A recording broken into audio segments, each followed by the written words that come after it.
नमस्कार दोस्तों, मेरे शिक्षक बंधुओं, मेरे प्यारे विद्यार्थियों और जिनके लिए मैं वीडियो बनाया हूँ, मेरे आदरणीय अभिभावकगण, पालकगण, जन समुदाय के लोगों को मैं सादर नमन करता हूँ और उनको आज का वीडियो समर्पित करता हूँ।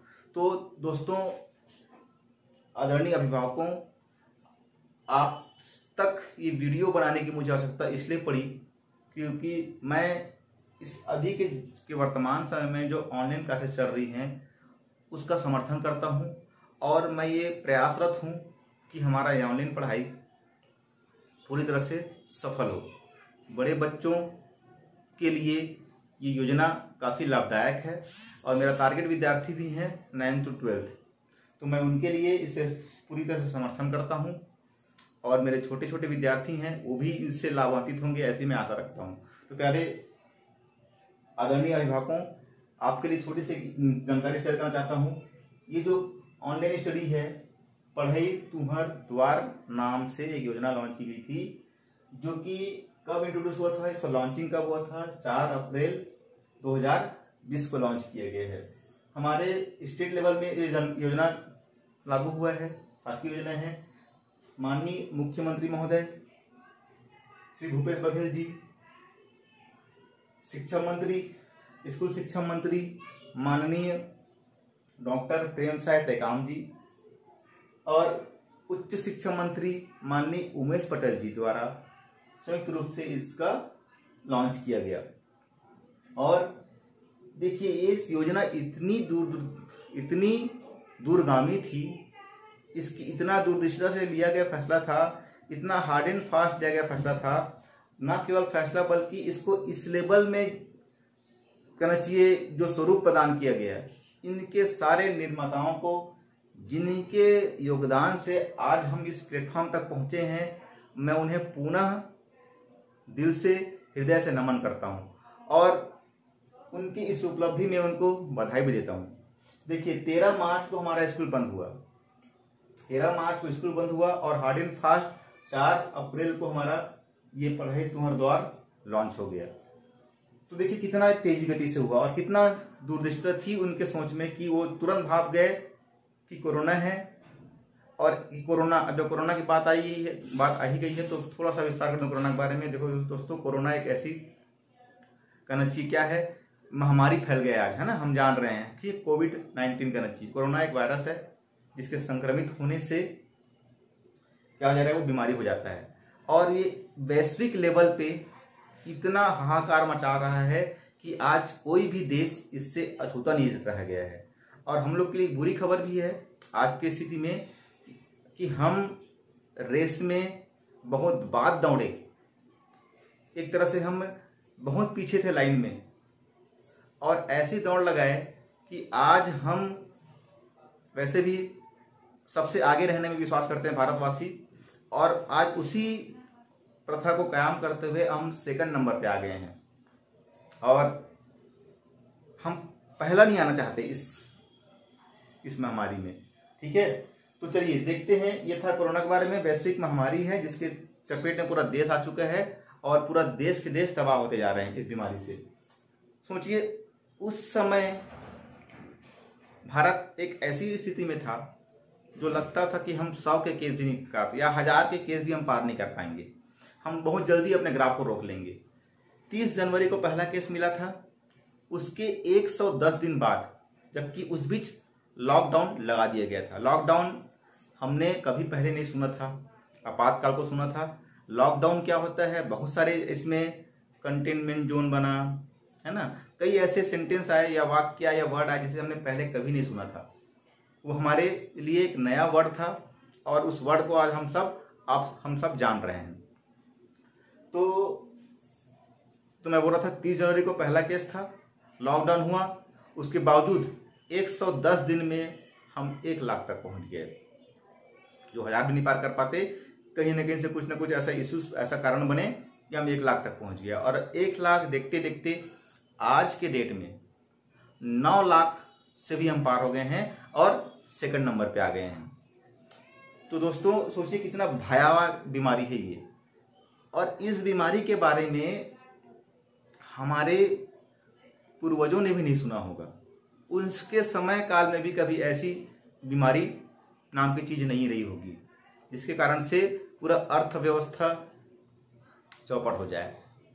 तो दोस्तों कितनी भयावह बीमारी है इसका अंदाजा आप लगा सकते हैं। और सबसे बड़ी दुखद समाचार है कि ये कम होने का नाम ही नहीं ले रहा है। हालांकि हम एक राहत भरी खबर हमारे लिए अवश्य है कि हम रिकवरी रेट में कहीं आगे चल रहे हैं। 62% हमारा रिकवरी रेट है आज की डेट में, यानी कि 9 लाख तो संक्रमित हुए, जिसमें से हमने 5 से 6 लाख को सही भी कर चुके हैं। तो इस आधार पे अनलॉक की प्रक्रिया चालू हो गई और धीरे धीरे जो चीज़ें बंद थी वो खुलने भी लग गई, क्योंकि हमारा रिकवरी रेट अच्छा करके हमने ये रिस्क लिया। जान भी देखना है, जहान भी देखना है। इस थ्योरी पे हमारे माननीय प्रधानमंत्री जी ने बहुत दूरदर्शी से काम किया, समय रहते लॉक कर दिया और फिर लगा कि अब चरमरा रहा है, अब लोग बहुत ज़्यादा दिन नहीं झेल पाएंगे इस लॉकडाउन को, तो उन्होंने चरणबद्ध तरीके से, ताकि लोगों को नुकसान न हो, भारत को वापस खोलना चालू कर दिया और आत्मनिर्भर बनाने की ओर जोर लगाया। तो आत्मनिर्भर जैसी बात आती है तो ये ऑनलाइन जो क्लासेस हैं ये उसी के एक प्रारूप है। शिक्षा विभाग को भी आत्मनिर्भर होने का मौका मिला इस ऑनलाइन क्लासेस के जरिए। आज हम भी आत्मनिर्भर हैं और हमारा आज स्कूल बंद है, तब भी हम हमारे बच्चों से जुड़ रहे हैं, बच्चे हमसे जुड़ रहे हैं, हम उनको मार्गदर्शन दे रहे हैं, समय समय पे उनसे मार्गदर्शन ले रहे हैं, क्या कमियां हैं, क्या और क्या किया जा सकता है। इन सारी चीज़ों पे फोकस करके हम आगे बढ़ रहे हैं, बच्चे भी आगे बढ़ रहे हैं। तो अभिभावक गण से मेरा निवेदन है कि इस जो व्यवस्था बनी हुई है ऑनलाइन क्लासेस की, इस व्यवस्था को सफल बनाने में अपना पूरी तरह से योगदान दें। देखिए, हर चीज़ के साइड इफ़ेक्ट होते हैं। अगर हम साइड इफ़ेक्ट में जाएंगे तो भाई हम बीमारी का इलाज नहीं कर पाएंगे। अगर बीमारी है तो हमें दवाई लेना पड़ेगा, और हम दवाई लेंगे तो कहीं ना कहीं कुछ उसके साइड इफ़ेक्ट्स भी होंगे। तो साइड इफ़ेक्ट्स तो तब होगा भाई, साइड इफ़ेक्ट तो बात की बात है, पहले हमको बीमारी को ख़त्म करना पड़ेगा, बीमारी का इलाज करना पड़ेगा। अगर सोचिए, अगर ये ऑनलाइन की व्यवस्थाएँ नहीं होती, ऑनलाइन क्लासेस नहीं होती, तो स्कूल तो 4-6 महीने से बंद है। आज हमारे कई अभिभावक या जनप्रतिनिधि या जन समुदाय या हमारे बहुत से साथी कहते हैं कि ऑनलाइन बकवास है, इसमें कोई फायदा नहीं हुआ।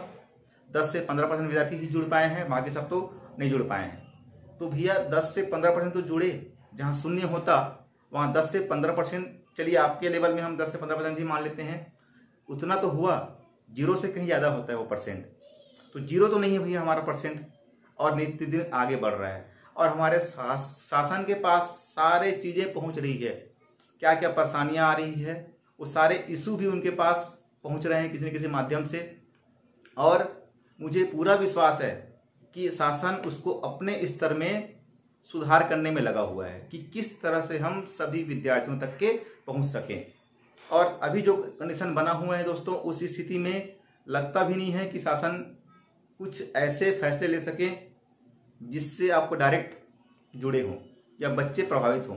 वो सोच फूंक फूंक के कदम रख रहा है और यकीनन वो अपनी जगह सही कर रहे हैं। तो चलिए, तो ये तो था कुछ उसके संबंध में जानकारियाँ। तो मैं जो पोर्टल लॉन्च हुआ था उसके बारे में बता दूं आपको। एक साथ इनके जरिए लॉन्च हुआ था। इसके जो रेगुलेटरी बॉडी है, जो इसका जो देखरेख करता है, जो जिसके निर्देशन में लगातार आगे बढ़ रहा है और सफलता की ऊंचाई को छू रहा है, स्टेट लेवल से चालू हुआ था, जिसके देखरेख खुद माननीय शिक्षा मंत्री जी कर रहे हैं। दोनों हमारे शिक्षा मंत्री, उच्च शिक्षा मंत्री, स्कूल शिक्षा मंत्री, दोनों उसमें लगे हुए हैं। उनके माध्यम से उसके दिशा निर्देश पे हमारे जो शिक्षा सचिव हैं डेली इसका अद्यतन आंकड़े अपडेट कर रहे हैं। जो आवश्यक निर्देश है, जो आवश्यक चीजें हैं, उनको फुलफिल करते जा रहे हैं और योजना को आगे बढ़ा रहे हैं। एससीईआरटी के माध्यम से पूरे राज्य, छत्तीसगढ़ जो राज्य है उस पर पूरे जिला के है ना, पूरे शिक्षकों को एक प्लेटफॉर्म प्रदान किया गया और इतने बेहतरीन तरीके से हमें क्लास एग्जीक्यूट करके दिखाया गया। हम पहले सोचते थे कि ये क्लास ज़्यादा दिन नहीं चलेगी, फ्लॉप हो जाएगी, इसका कोई भविष्य नहीं है, लेकिन हम गलत साबित हुए और बहुत अच्छा लग रहा है कि हम गलत साबित हुए, क्योंकि हमने देखा, हमने खुद उस क्लास को ज्वाइन किया। राज्य स्तर पे क्लास चली, बच्चे पंजीकृत हुए और जो पंजीकृत विद्यार्थी वो इस क्लास को देखते गए। तो बड़ा हमारे स्कूल के सारे बच्चों को हम लिंक भेजते थे, बच्चे जुड़ते थे उससे और इसका 100% लाभ लिया उन्होंने। ये राज्य स्तर पे अपना सफलता हासिल करने के बाद राज्य स्तर पे क्लासेस चली, जिससे हमको ये समझ में आया कि क्या क्या संसाधन जो जुटाने होंगे हमें क्लास लेने के लिए, क्या क्या प्रबंध करने होंगे अपने बच्चों से जुड़ने के लिए। तो वहाँ एक प्लेटफॉर्म मिला, उसको देख के हम लोग वर्चुअल ट्रेनिंग दी गई वर्चुअल क्लास के माध्यम से, और आज हम ट्रेन हो गए हैं। आज के सामने वीडियो बना के भेज रहा हूँ, तो ये भी उन्हीं की देन है। चलिए, तो ये SCRT लेवल पे जो सीनियर स्पेशलिस्ट हैं, विषय विशेषज्ञ हैं, उनके द्वारा क्लास आयोजित की जाती थी। न केवल उनके द्वारा बल्कि उनके द्वारा जो अधिकृत जो शिक्षक थे उनको सामने ला के वो क्लास दिलवाए, और उससे एक सभी टीचर में एक आशा जगी कि आज जगी नहीं, जब शिक्षक पढ़ा सकते हैं हम भी पढ़ा सकते हैं, हम भी अपने बच्चों से जुड़ सकते हैं, हमें भी अपने स्कूल लेवल में क्लास देनी पड़ेगी। तब से प्लानिंग करते करते करते देखिए SCRT ने सफलतापूर्वक पार किया अपने स्टेज को। फिर ये जिन जिला में संभव हो सकता है, नेटवर्किंग व्यवस्था है, वो जिला आज इसको टेक ओवर करके अपने जिला स्तर पे क्लासेस ऑर्गेनाइज कर रहे हैं, और जिला स्तर पे क्लासेस भी बहुत अच्छा हद तक सफल रहा। 100 बच्चे वेबएक्स के माध्यम से जुड़ते थे, 100 को 200 कर दिए होस्ट के माध्यम से। ऐसा करते करते हमने देखा कि बहुत ज्यादा बच्चे हो जा रहे हैं जुड़ने वाले, और सिस्टम सपोर्ट नहीं कर रहा है। तो फिर से उसको और विस्तार रूप से देते हुए डिस्ट्रिक्ट लेवल से ब्लॉक लेवल में ले आया। ब्लॉक लेवल में भी बच्चे काफी जुड़ने लगे। फिर ब्लॉक लेवल से स्कूल को सपोर्ट कर दिया गया। आप सभी शालाएं अपने टाइम टेबल बना के क्लासेस लेंगी, और पूरे हमारे प्राचार्यगण आदरणीय लोग पूरे तन मन धन से इसे सफल बनाने में लग गए, और अपने शिक्षकों को कहना चाहिए, पहले वो खुद प्रशिक्षित हुए BO ABO के माध्यम से, उसके पश्चात अपने शिक्षकों को प्रशिक्षित किए, और प्रशिक्षण उपरांत उनसे क्लास ऑर्गेनाइज करवा रहे हैं, और बड़े सफलतापूर्वक ढंग से ऑर्गेनाइज करवा रहे हैं। अगर किसी स्कूल में 15 टीचर है तो आज की डेट में 12 से 15 टीचर 100% कर लीजिए। एक दो का सफल नहीं हो पाया है, लेकिन वो पूरे प्रयासरत हैं। किसी का कारणवश नेटवर्किंग की समस्या के कारण से या रिमोट एरिया में रहने के कारण से वो नहीं ले पा रहे हैं। अदरवाइज 90% शिक्षक अपने क्लास लेना स्टार्ट कर दिए हैं, और वो क्लास बना रहे हैं और क्लास ले रहे हैं बच्चों से अपना। फिर ये स्कूल लेवल से primary school, middle school, higher secondary school. तो प्राइमरी मिडिल में क्या चल रहा है इसका ज्यादा जानकारी तो मुझे नहीं है, लेकिन हाई स्कूल और हायर सेकेंडरी स्कूल पे ये जबरदस्त धूम मचा रहा है। हायर सेकेंडरी स्कूल कक्षा 12वीं इसका टारगेट जोन है, और बिल्कुल मैं खुद क्लास लेता हूं। मेरे क्लास में मेरे पास 3 बच्चे मैथ्स के हैं, लेकिन मेरे से लगातार 10 से 12 बच्चे जुड़ते हैं। वो 10 बच्चे कहाँ से आते हैं मुझे नहीं मालूम। तो मेरे पास तो इसमें 3 ही बच्चे हैं, लेकिन जुड़ते कितने हैं? 10-12 बच्चे जुड़ते हैं। फिजिक्स में 15 बच्चे हैं, लेकिन कई बार 20 बच्चे जुड़ जाते हैं, या कई बार 10 ही बच्चे जुड़ते हैं, तो 10 में से 2 मेरे स्कूल के रहते हैं, 8 बाहर से रहते हैं। ऐसे भी सीन होता है। मतलब इसका आप सोच सकते हैं इसका प्रभाव कितना दूर तक चले गया है। तो ये 100% सफल है मेरी नजरों में, और इसको सफल बनाने में हम और आपका अभिभावक गण के लिए ही मैं बातें कर रहा हूं। जितनी भी मेरे बातें चल रही है मेरे आदरणीय पालक गण के लिए। मैं उनकी सारी समस्याओं से रूबरू हूं, मैं उनकी समस्याओं से अवगत हूं, मैं जानता हूं उनको क्या क्या समस्याएं आ रही है। निश्चित रूप से समस्याएं फेस कर रहे हैं।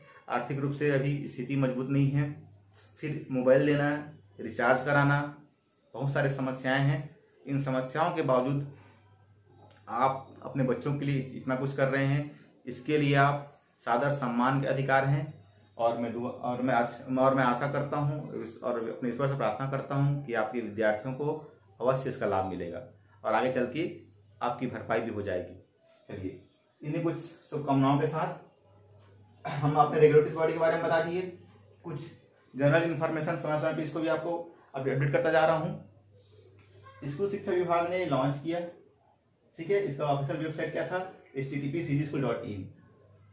आप ये टाइप करेंगे गूगल में जाके, आपके सामने डाटा खुल जाएगा, और डाटा में सारी चीजें दिया हुआ है, मैंने वहीं से लिया हुआ है। कितने वीडियो स्कूल शिक्षा विभाग ने कितना वीडियो अपलोड कर रहे हैं, अपने कितने वीडियो 20,291 वीडियो अपलोड किए जा चुके हैं। विभिन्न शिक्षकों के माध्यम से जो अलग अलग जिलों से अलग अलग स्कूल से आते हैं 16,350 रुपये से स्वीकृत किए जा चुके हैं। ऑडियो 951 ऑडियो डाल चुके हैं, जिसमें से 782 स्वीकृत हो चुके हैं। 13,090 फोटो हैं, शिक्षा सामग्री है 9,993 को एक्सेप्ट हो चुका है। कोर्स मटेरियल 2,933 कोर्स मटेरियल डाले जा चुके हैं, जिसमें से 1,933 को स्वीकृति की जा चुकी है। ऑनलाइन कक्षाएं अभी के डेट में आज के रिकॉर्डेड है ये 6,47,661 क्लासेस लिए जा चुके हैं मार्च से अप्रैल से अब तक के। पंजीकृत शिक्षक हमारे स्कूल शिक्षक कितने हैं? 2 लाख के आसपास हमारे शिक्षक पंजीकृत हो चुके हैं। उसी प्रकार आप देख पा रहे हैं, है ना, 2,02,14,01,387 हमारे विद्यार्थी पंजीकृत हो चुके हैं। तो ये आंकड़े आज तक अपडेट हो रहे हैं, ये कल फिर बदल जाएगा, क्योंकि रोज नए नए वीडियो अपलोड होते हैं शिक्षा सामग्री। और ये वीडियो हमारे शिक्षक बंधु बेहतरीन से बेहतरीन तरीके से बना के अपने स्तर में डाल रहे हैं, पोर्टल में डाल रहे हैं, ताकि बच्चों को फायदा हो। बच्चे जब चाहे तब इसे देख सकें, देख के कुछ सीख सकें और उनके अंदर एक नकारात्मक का वातावरण ना आए, सकारात्मक पहलू से वो पढ़ाई करें। तो आदरणीय पालकों, आप सभी का योगदान इसमें बहुत महत्वपूर्ण होगा हमारे इस प्लेटफॉर्म को सफल बनाने में। देखिए, अब ये तो था इसके बारे में लगभग छोटी मोटी जानकारी। एक चीज और बोल रहा हूँ, उसको भी देख लीजिए। इसका बेनिफिशियरी किसको बनाएंगे, इसका फायदा किसको होगा, इस पढ़ाई के अंतर्गत फायदा किसको होने वाला है, इस योजना के अंदर फायदा किसको होने वाला है। इसका डायरेक्ट फायदा होने वाला है किसको? स्टूडेंट को, विद्यार्थी को। सबसे बड़ा लाभार्थी तो वही है। लेकिन मेरे नज़र में इसका टीचर भी बेनिफिशियरी है, टीचर को भी फायदा हो रहा है। टीचर भी क्या हो रहे हैं? अपडेट हो रहे हैं। आज के डेट में वो टेक्निकल हो रहे हैं। अपने स्कूल्स में वो अकेले टीचर होते थे। जैसे मान लो मैं मैथ्स का टीचर हूँ, मैं अपने स्कूल्स में एक हूँ, ज़्यादा डबल हो सकता हूँ, 2 हो सकता हूँ। दो टीचर हैं हमारे यहाँ मैथ्स के। तो हम दोनों भाई जो टीचर हैं, वो मैथ्स वाले और मैं, हम दोनों बैठ के कभी एक दूसरे से शेयर करते थे बातें, परेशानियाँ। लेकिन आज के डेट में हमारे पास ऐसा प्लेटफॉर्म है कि जितने भी शिक्षक हैं, पंजीकृत स्कूल शिक्षक हैं, ये भी हमारे फ्रेंड बन गए हैं। हम इनसे भी सलाह ले सकते हैं, सलाह मशवरा कर सकते हैं। हमारी कुछ समस्या हम इनसे साझा कर सकते हैं। कुछ हमें नहीं आता, इनसे हम सीख सकते हैं या इनको सिखा सकते हैं। तो ये ऐसा प्लेटफॉर्म है कि जितने हमारे शिक्षक हैं वो हमसे डायरेक्ट जुड़ गए हैं। पहले ज़्यादा से ज़्यादा हम ब्लॉक लेवल में, जिला लेवल में जुड़े होते थे, आज हम राज्य लेवल में एक दूसरे से जुड़ चुके हैं। तो इसका फायदा देखिए, है ना। फायदा बहुत सारे गिनाऊंगा, नुकसान भी है, इसके नेगेटिव एस्पेक्ट भी हैं और पॉजिटिव एस्पेक्ट भी हैं। लेकिन हमको नेगेटिव एस्पेक्ट को किनारे करते हुए पॉजिटिव को पकड़ना है और पॉजिटिव को लेकर आगे बढ़ना है। क्योंकि जिंदगी नकारात्मक करेंगे तो पहले भी कोरोना कोई कम नकारात्मक नहीं है, उसमें हम और नकारात्मक बढ़ाएंगे तो फिर हमारा जिंदगी नरक बन जाएगा। तो हमें इस नकारात्मक के वातावरण से निकलना है और इस सकारात्मक वातावरण में चलना है, आत्मनिर्भर बनना है। तो चलिए, है ना। तो ये था छोटी छोटी बातें। टीचर्स इसके लाभार्थी हैं, स्टूडेंट डायरेक्ट बेनिफिशियरी हैं और पेरेंट्स भी कहीं ना कहीं लाभार्थी हैं। पेरेंट्स को भी एक अनजाने क्षति से शासन बचा के रखा हुआ है। कहीं स्कूल गए या कहीं ऐसी जगह गए जहां संक्रमित हो गए, आते जाते संक्रमित हो गए, तो उन सब चीजों से बचा के शासन अभी तक रखा हुआ है। तो सोचे मतलब ये तीनों डायरेक्ट इसके लाभार्थी हो रहे हैं, ठीक है, ये बेनिफिशियरी हैं। तो ये था छोटा मोटा जानकारी इसके संबंध में। कुछ ज्वलंत मुद्दे हैं, बर्निंग इश्यू है कहना चाहिए, जिसके ऊपर अभी बड़ा घमासान मचा हुआ है। हर स्तर पे लोग सोच रहे हैं कि भाई ये तो बेकार है, क्या योजना लेके आ गया है, ऑनलाइन पढ़ाई क्यों हो रहा है ना। तो अपन उसके संबंध में बात करेंगे कि क्या होता है ये ऑनलाइन क्लासेस, क्यों जरूरी है, कितना % सफल हो पाएगा, कहाँ कहाँ इस्तेमाल होगा, क्या कमियां हैं, इसके पक्ष में क्या बातें हैं और इसके अगेंस्ट में क्या बातें आएंगी। तो इन सबको हम डील करेंगे इसके जस्ट बाद वाले वीडियो में। तो उम्मीद करता हूं मेरे शिक्षक साथी से भी कि वे अपना 100% योगदान ब्लॉक लेवल में, जिला लेवल में, राज्य लेवल में देवें, ताकि हम ये जो ऑनलाइन कक्षाएं चल रही है, जब तक हमारा पूरा परिदृश्य सुधर ना जाए, पूरा परिदृश्य चेंज ना हो जाए, हम इस महामारी से निजात ना पा जाएं, या आवश्यक समय के आते तक के हम इस योजना से जुड़े रहें और अपने तरफ से 100% योगदान तो हम दे ही रहे हैं, और बेहतर से बेहतर योगदान देने की कोशिश करें, ताकि आप अपने बच्चों को एक बेहतर से बेहतर विकल्प करा सकें। वो बच्चे हैं, हो सकता है हमसे अभी ना जुड़ रहे हों, लेकिन हमें उनसे कन्विंस करके उनको इस क्लास से जोड़ना है, ऐसी आपसे मेरी आशा और अपेक्षा है। और जाने अनजाने अगर मैं आपसे कुछ ज़्यादा बोल गया हूँगा तो मैं क्षमा चाहता हूँ, अपने छोटे समझ के मुझे माफ़ कर दीजिएगा। और अभिभावकगण और पालकगण, आप तक ये वीडियो पहुँचाना है मुझे बच्चों के माध्यम से, तो मैं आपको आपकी सारी परेशानियों में आप पड़े हैं उसके लिए मैं आपको नमन करता हूँ और क्षमा प्रार्थी हूँ कि आपको इस परेशानी के समय में भी इसके समर्थन में मैं बोल रहा हूँ। लेकिन मैं आपको ज़बरदस्ती कभी नहीं कर रहा हूँ कि आप बच्चों को मोबाइल लेके दीजिए। आपके पास नहीं है कोई बात नहीं, आप उनको जिसके पास है आपके अगल बगल उनके साथ जोड़ दीजिए। हमारे वो बच्चे भी काफ़ी लाभान्वित होंगे कि चलो 2 बच्चे भी मिल के देखेंगे। ऐसे करके हम एक दूसरे का सपोर्ट करेंगे। और अगर हम किसी परेशानी में हैं तो अपनी परेशानी को और नहीं बढ़ाना है। बच्चे जिद कर रहे हैं, आपके पास संसाधन नहीं है तो कोई बात नहीं, आप प्रेशराइज ना हो। ना किसी शिक्षक को प्रेशराइज किया जा रहा है आज के डेट में, ना किसी बालक को प्रेशराइज किया जा रहा है, ना किसी पालक को प्रेशराइज किया जा रहा है कि आप दबावपूर्ण पढ़िए। आपकी संसाधन के ऊपर है। अगर आपके पास है तो अवश्य लाभ लें, और नहीं है तो टेंशन लेने की बिल्कुल भी तनाव लेने की जरूरत नहीं है। जब स्कूल खुलेगी, जब व्यवस्था सुधरेगी तो जैसा हो सकेगा हम अपने तरफ से फिर से प्रयास करेंगे। तो आप सभी को सादर नमन करते हुए मैं इस क्लास को समापन करता हूँ। फिर मिलूंगा इसके इस एस्पेक्ट के साथ। तब तक के लिए गुड बाय, नमस्कार।